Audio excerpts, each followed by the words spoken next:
I might argue this is one of the worst mistakes an Isekai can make. I get it, because your MC's a salary man, right? Like, he doesn't solve things through violence. If the bad person tells him to bend the knee and kiss the floor, he'll do it if that means getting the W. And this man has solved things with his skills quite well up to this point. And I'm sure he still will, given that he has some plan that involves wyverns. I don't know what that is, but still. We tried to do an audit on a shady company, and that company was able to remove things before they got there because the little girl stabbed him in the back. Prior to all of this, though, the sister, turns out our girl is the sister to the scumbag who looks like half elf, half snake. It's gross. She's like, hey, we should just stab him. And I'll be honest, initially I'm like, hey, maybe violence isn't the right thing. No, you know what? The more I get it that, our boy hasn't seen the flashbacks and backstories that we have.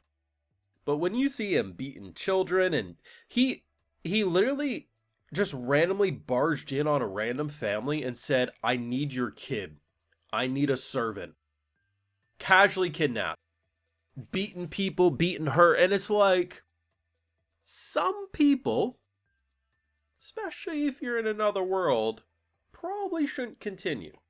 Now, granted, I don't think they're going to go the route of what they did for Mr. Piggy last week. There's no way you redeem a character like this. Like, there isn't.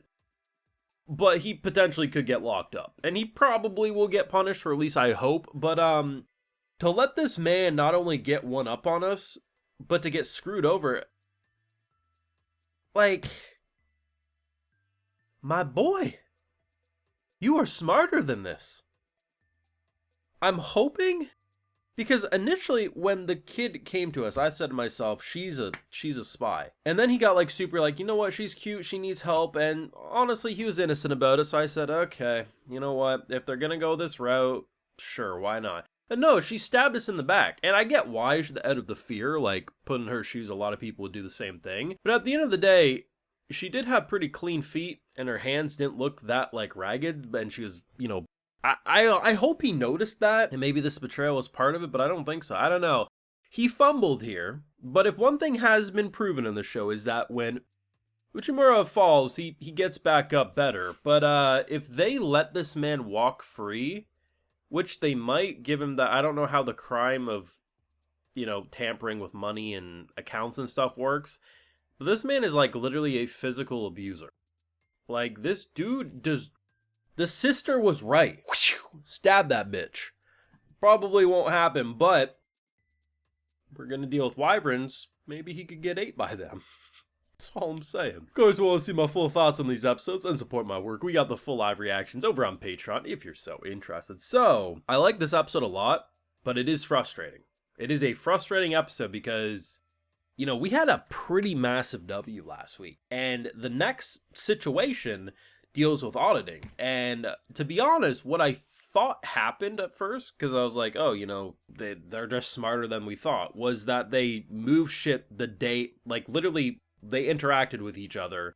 He said, hey, I want to buy your shit. And he said, I'm going to charge you an arm and a leg. And then they parted ways. I thought right then and there, they moved their cargo, forged their books so that whenever they came back, they would be clean. Turns out, no, the reason they knew it was coming was because the little girl told them. And it obviously makes, the Demon Lord's group look like fools and irresponsible. Like, how do you not trust us when clearly nothing shady going on? Turns out, supposedly, I don't know if this is true because I feel like this brother's trying to, like, get the girl to then go tell Uchimura what's happened. He's saying that, they're on these wagons and blah, blah, blah.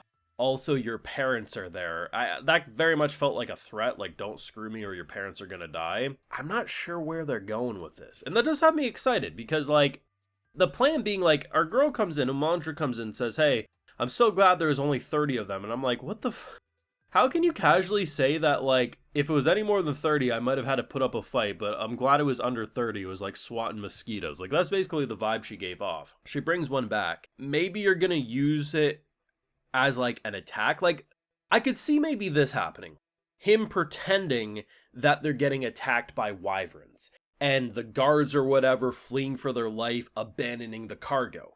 We do know they have fire-based magic. You have a wyvern body. depending on some puppetry, you might be able to make it look like a wyvern's attacking them. And if these are normally harder to deal with situations for your average person, not a demon general, maybe that's how we get the cargo and, you know, they're shit out of luck. Like, they lose all of their merchandise. Like, maybe that's the direction we go. But that doesn't explain how you would then catch them doing bad shit, right? Because if anything, they could just argue that was someone else's cargo, you know? Like, I don't know. There's a lot of different ways that this could go, but I feel like pretending a wyvern's attacking them might be something they end up doing. I just don't know how that relates to the big picture of exposing corruption. Unless in that, you know, carriage, there's books that show they're scumbags. I think the sister was onto something. I think the sister is right to stab that guy in the back. Now, I'm not always the person who says violence is the answer, but sometimes violence is the answer, as seen by this. Like, initially when she said it, I thought she was jumping to the gun. I was like, yeah, the guy's a scumbag and he's money hungry, but it is what it is. And then you see the flashback of what he did to this little kid, and I'm like, oh, no, yeah, he's definitely someone who shouldn't exist.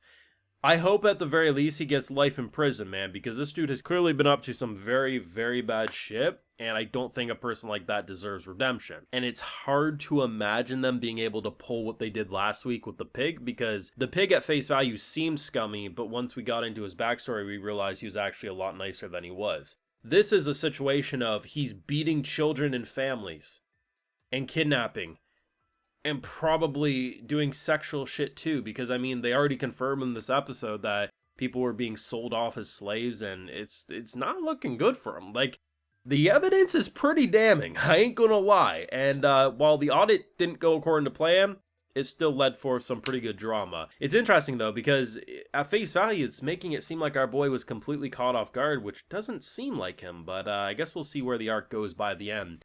I mean, at the end of the day, you could argue, even if he didn't see all this coming, he is only human, and as the Demon Lord's been teaching him, it's not about getting things right your first try, it's about picking yourself back up and finishing the job when it's all said and done. So, I mean, I guess he's only human, he made a mistake, he trusts a kid that he shouldn't, but, I mean, as long as he gets the job done, I don't think the Demon Lord is gonna fire his ass. I mean, that's pretty clear. You let me know your thoughts so down below. What did you think of this episode? I think at face value, the whole auditing situation is actually one of the more interesting concepts they brought up, and is obviously very different than what we've experienced up to this point.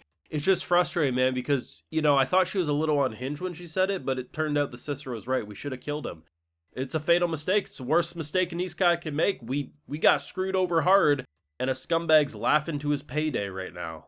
Let's hope our fake wyvern plan maybe comes to fruition, or whatever else he decides to do. Anyway, leave a like if you enjoyed, subscribe if you're new around, of course, ring that bell, and like I mentioned, we got those full live reactions over on Patreon, and hey, while you're over there, I'll also give you a video shout out. Alright, so today we got Omega Alpha 83, Winter Naomi Vera, Master Creator, Aracito, Alexin Free, Krizo Wiper, and we also have Connor Reeves. So I appreciate the support, everyone. Please take care, and y'all have a good one.